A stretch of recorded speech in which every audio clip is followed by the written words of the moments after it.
여러분 안녕하십니까? 벤자민의 공식 포착입니다. 만나서 반갑습니다.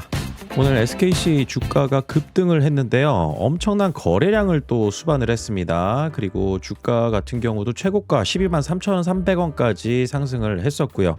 주가 상승에 대한 이유, 이 부분 좀 체크해보고 수급 알아보고 앞으로 유상증자 기간에 어떠한 공시가 나오면 주가가 크게 변동할 수 있나, 이 부분을 좀 체크를 해보도록 하겠습니다. 우선은 수급 잠시 체크해보도록 하겠습니다. 오늘 주가를 끌어올렸던 매매 주체는 누구냐? 외국인이었습니다. 그리고 기관도 역할을 했고요. 그런데 주가를 급등시키고 상승을 이어오게 만드는 어떤 주체라고 보면은 실질적으로는 프로그램이었어요. 그런데 이 프로그램은 기관하고 외국인 다 씁니다. 하지만은 매매를, 순매수를 어떻게 했느냐라고 했을 때 사람 손이 아니라 기계로 순매수가 들어왔다라는 거죠. 오늘 금융투자 나간 거 보면은 ETF 자금에서는 어느 정도 유출이 있었다라고 보고 투신 좀 들어왔고 사모펀드도 좀 많이 들어왔습니다. 그리고 오늘 또 의미 있게 연기금 순매수도 들어왔어요. 자, 이렇게만 보면은 주가가 왜 올랐을까라고 했을 때 매매 주체만 볼 수 있잖아요. 그런데 오늘 여러분들께서 아무리 기사 찾아보고 이런 거 저런 거 알아보신다 하더라도 주가가 왜 올랐느냐라고 하는 명확한 이유가 있을까요? 없었습니다.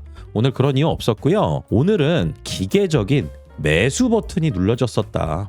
그리고 오늘 특징적인 부분이 저 벤자민의 공식 포차 네이버 프리미엄 컨텐츠 구독자분들하고 투자하고 있는 종목 중에 하나가 캠트로닉스라는 종목이 있거든요. 이것도 삼성전기 관련해서 유리기판 관련주예요. 오늘 SKC뿐만 아니라 유리기판 관련주들, 유리기판 섹터가 좀 상승을 많이 했습니다. 이러면서 외국인 순매수 강하게 들어오면서 프로그램을 써서 들어왔다.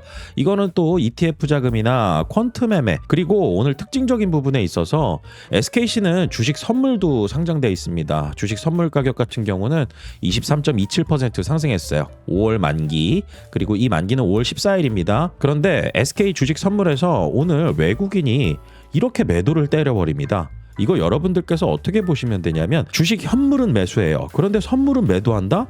전형적인 해지 거래의 목적입니다. 이거 가격 하락하는 것도 어느 정도 염두에 두고 있다라고 보시면 돼요. 그렇기 때문에 오늘 같은 상승에 어떤 특별한 이슈가 있던 게 아니었는데 저렇게 돈이 급격하게 들어왔다라고 하는 것, 이 부분은 기계적인 어떤 매수 버튼이 눌려졌는데 이거는 말 그대로 그들이 정해놓은 로직에 신호가 잡혔다, 그리고 매수 버튼이 자동적으로 눌려졌다, 이렇게 보시면 됩니다. 그러면서 실질적으로 주가 하락도 방어하면서 들어온 자금이기 때문에 뭔가 엄청난 호재가 있어서 들어오는 자금이 아니다, 이렇게 보셔야 됩니다. 제가 어제 삼성 SDS 영상 올려드렸는데요. 삼성 SDS 같은 경우는 주가가 오를 만한 공시가 올라왔잖아요. 그러면서 주가가 올라가고 그리고 거기에 따라서 매수가 붙는 거, 이런 부분들은 이해가 가는데 오늘 같은 SKC의 주가 상승은 어떤 기계적인, 그리고 또 퀀트 매매, 이런 쪽에 알고리즘 트레이딩이 들어왔다, 그리고 이거는 기계적인 매수가 들어왔다, 이렇게 보시면 됩니다. 그런데 연기금 순매수 들어온 거는 오랜만에 좀 반가운 소식입니다. SKC 비중 줄인다라고 막 그랬었는데 이제 다시 좀 들어오는 모습이에요. 자, 그래서 수급은 여기까지 말씀을 드리고 주가 변동에서 되게 저희가 리스크한 일정을 좀 체크를 해봐야 됩니다. SKC 투자하시는 분들은 유상증자 진행 중이라는 거 아실 거 아니겠어요. 1차 발행가는 결정이 나서 끝났고 제가 계산도 미리 다 해드렸습니다.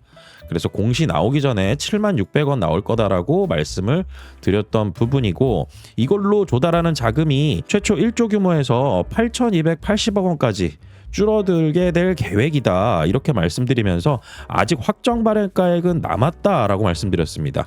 그 확정 발행가액에 변수가 좀 생겼어요. 지금 이렇게 상황이 흘러가게 되면은 앞으로 확정 발행가액이 나왔을 때 굉장히 상당한 충격, 매도 압력을 받을 수 있는 가능성, 이 부분이 있다라는 거, 여기에 대해서 좀 말씀을 드리겠습니다. 우선은 제가 공시 분석을 좀 많이 하고 그리고 공시 데이터를 바탕으로 여러분들께 유상증자 일정, 이벤트 매매 어떻게 하는지 알려드리는데요. 우선은 확정 발행가액이 결정되려면 시간이 많이 남았어요. 5월 4일부터 5월 11일까지 데이터 필요합니다.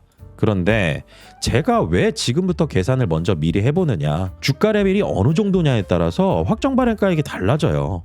지금 1차 발행가액 얼마죠? 76,600원으로 산출이 돼서 공시도 나왔죠. 그런데 2차 발행가액 오늘 기준으로 해서 계산을 해보니 93,894원 나오고 호가 단위로 하면은 93,900원이고 그래서 실질적으로 2차 발행가액이 훨씬 더 높은데 확정 발행가액은 76,600원으로 지금도 결정될 수밖에 없습니다. 이게 왜 리스크 요인이냐? 확정 발행가액하고 시장 가격하고 굉장히 커다란 차이가 벌어지게 된다. 이건 어떤 의미를 주는 건가요? 시장의 투자자들 중에서 오늘 매수하신 분들도 있고 어제 매수하신 분들도 있으실 거 아니겠어요? 그런데 내가 신주인수권 증서는 없어요. 그런데 시장의 주가는 10,000원인데 새롭게 발행하는 주식의 가격이 6,000원이래요. 이렇게 됐을 때 시장에서는 어떻게 반응할까요? 이건 굉장히 단편적으로 생각해 보시면 됩니다. 시장 가격이 10,000원인데 6,000원짜리 주식이 엄청나게 많이 거의 발행됐던 주식수의 30%가 넘게 신규로 상장된다라고 하면은 이게 바로 오버행 이슈나 마찬가지인 거죠. 이것 때문에 공시 나오는 날, 확정 발행가에 공시 나오는 날 주가가 급락하는 경우들이 있어요. 그래서 제가 그 부분 때문에 말씀을 드리는 건데 지금 주가 레벨로 가면은 왜 또 위험한가? 우선은 지금 오늘 정규장 종가 대비해 가지고요. 확정 발행가가 76,600원으로 나오게 되면은 확정 발행가가 현재 시장가보다 마이너스 42%나 싸게 됩니다. 제가 말씀드리는 게 바로 이런 거예요. 지금 이 수준으로 계속 간다라는 거죠. 그런데 한 가지 달라질 수 있는 점이 있습니다. 그게 바로 뭐냐면 5월 7일부터 5월 8일까지 이 3영업일 동안 평균적인 주가가 11만 7,667원을 넘어가게 되면 오늘까지 평균 주가가 얼마냐면요. 11만 4,434원이에요. 그러니 이 가격을 넘어가게 되면 확정 발행가액이 7만 600원보다 높아질 수는 있어요. 높아질 수는 있는데 40% 정도 차이는 계속 이어질 거라는 거죠. 왜냐하면은 청약일전 과거 상거래일부터 제5거래일까지 가중산술 평균 주가의 60% 할인율 40% 때리는 겁니다. 그러면은 확정 발행가액은 시장 가격하고 괴리가 더 벌어질 수밖에 없고 시장에서는 새롭게 발행하는 신주의 가격이 시장 가격과 너무 차이가 나게 된다라고 하면은 이거는 심리적으로 굉장히 불안감을 줄 수 있는 그러한 내용이 되겠죠. 공시 같은 경우는 5월 11일 다음 날 나오게 될 겁니다. 그런데 제가 지금부터 계산하는 이유가 바로 주가와 새롭게 발행하는 신주의 가격, 이 괴리율 요걸 계속 추적해 보면서 언제 비중을 조절할까?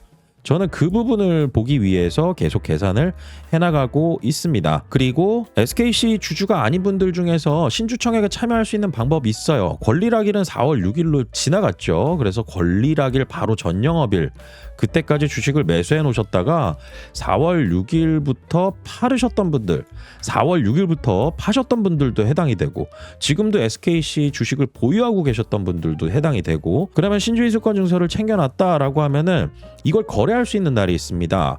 4월 27일부터 5월 4일까지 거래가 돼요. 이 거래되는 날 내가 가지고 있던 신주인수권 증서를 매도를 하고 신주청약에 참여 안 할 수도 있고 신주인수권 증서가 없었던 분들은 이날 시장에서 매수해서 신주청약에 참여할 수 있다라는 거죠.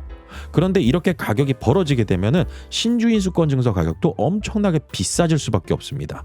이거는 현금화해서 어느 정도 챙겨놓을 수 있는 이러한 여력을 만드는 그런 이벤트 기간이라고 보시면 됩니다. 그래서 오늘 주가 상승 이유에 대해서 수급적인 부분 그리고 주식 선물 외국인들이 선물 매수하면서 해지 거래도 하더라. 그래서 안정장치를 마련해놓고 들어오는 거라서 방향성 베팅은 아니다. 그리고 확정 발행가액 같은 경우는 지금 이 시점이 왔을 때 공시가 나오게 되면 굉장히 리스크한 상황이 벌어질 수가 있다. 그래서 미리 계산을 해보고 저희는 대비를 해야 된다. 이 부분을 강조드리겠습니다. 그리고 여러분들께서 저 벤자민이 직접 실시간 장중에 알려드리는 정보로 투자 판단에 활용하실 분들 실질적인 매수와 매도에 대한 의견을 드립니다. 네이버에 벤자민의 공식 포착이라고 검색하시면 제가 운영하는 네이버 프리미엄 컨텐츠 확인하실 수가 있습니다. 항상 말씀드리죠. 네이버에 직접 검색하셔도 나오고요. 제가 영상 설명란과 고정 댓글에도 올려놨습니다. 그래서 여러분들께서 이거 클릭하고 들어오시게 되면은 제가 운영하는 운영 방침 벤자민 소개 꼭 읽어보시고요. 채널 운영 방안 꼭 읽어보세요. 그리고 나서 구독 버튼 누르시면 됩니다. 그런데 구독 버튼 누르시게 되면은 여러분들께서 네이버로 로그인 하시고 그 다음에 결제를 하셔야 구독이 됩니다. 무료가 아닙니다. 제가 리서치하고 실시간 장중에 알려드리는 정보들 이런 내용들 바탕으로 여러분들께서 실질적인 매수와 매도에 대한 의견을 받아보실 수가 있어요. 신주인수권 증서 거래 같은 경우도 제가 루닉 같은 경우는 벌써 언급을 드렸던 부분이 있거든요. 스마트폰으로 알림이 오게 됩니다. 구독을 하시게 되면. 그러면은 루니 신주인수권 영상에서는 제가 말씀 안 드렸는데요. 제가 이거 매도 의견 드렸어요. 신주인수권 증서 거래일에 청약 참여하지 말자. 그리고 이유에 대해서 말씀을 드렸습니다. 이런 내용을 장중에 받아보신다라는 거죠. 4월 13일 날 오후 12시 48분 이때 언급을 드렸었는데요. 유상증자 관련해 가지고 저 벤자민이 관련된 경험을 많이 가지고 있으니까 아마도 혼자 하실 때보다 좀 더 안정감 가지고 주가에 대응하실 수 있을 거라 생각합니다. 앞으로 저 벤자민과 함께 정보 공유 잘 하시고요. 좋은 투자 수익 기회도 잘 만들어 가시길 바라겠습니다. 오늘 영상 마치겠습니다. 구독과 좋아요는 큰 힘이 됩니다. 벤자민이었습니다.